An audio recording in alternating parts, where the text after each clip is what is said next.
Hello, and welcome to Donut Cyan Investment. This analysis is for macroeconomics as of 14th of July, 2026. The full report is on donutcyan.ca. Stagflation holds a narrow lead, growth slows, but inflation stays sticky. But the source has changed. June inflation came in soft, so the risk now comes from an Iran-Hormuz oil supply shock, not services. A soft landing is closing to 27%, so respect the higher for longer tape now and keep the disinflation case live. Four scenarios are always in play, and today stagflation leads at 35%, but only just, with a soft landing right behind at 27%. A reacceleration is 21%, and a deflationary bust 17%. What's changed is the reason. June inflation came in soft. Core prices were flat on the month and rent is cooling. Real disinflation. So the sticky inflation risk has rotated. It now comes from an energy supply shock, with the Strait of Hormuz declared closed and oil up 15%.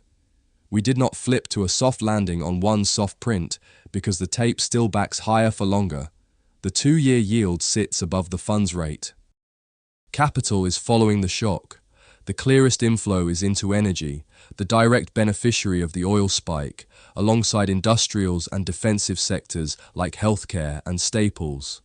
Defense is bid across every horizon, on the rearmament build-out and the live Gulf War.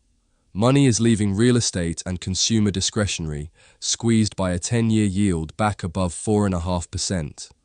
Long bonds and high yields stay soft on that higher for longer tape. So positioning splits by horizon. Near term, tilt with the energy shock and the firm tape. Favor energy, defense, the defensive sectors and the dollar, and go light on long bonds and real estate. Over the long run, the structural book is unchanged. Gold, copper, silver, inflation-protected bonds and technology all screen well over years, and the dollar screens weak as de-dollarization grinds on. The soft core reading gives technology a little near-term rate relief. The biggest tail risk is the one that's armed but not triggering. The top of the market is a handful of AI megacaps. The 10 largest names are over 40% of the index on a price-to-earnings ratio near 50. So a reversal there is an index-wide drop, not a neat rotation. Beyond that, the very oil shock driving this report could reaccelerate inflation and keep the Fed pinned. A full closure of the Strait of Hormuz would spike oil and hit growth together. And the $2 trillion private credit market remains an untested fault line as rates stay high. So, our call on macroeconomics, stagflation. Remember, this is for education, not financial advice. Always do your own research. This analysis is by Donut Cyan Investment at donutcyan.ca. The link to the full report is in the notes below. Have a great day.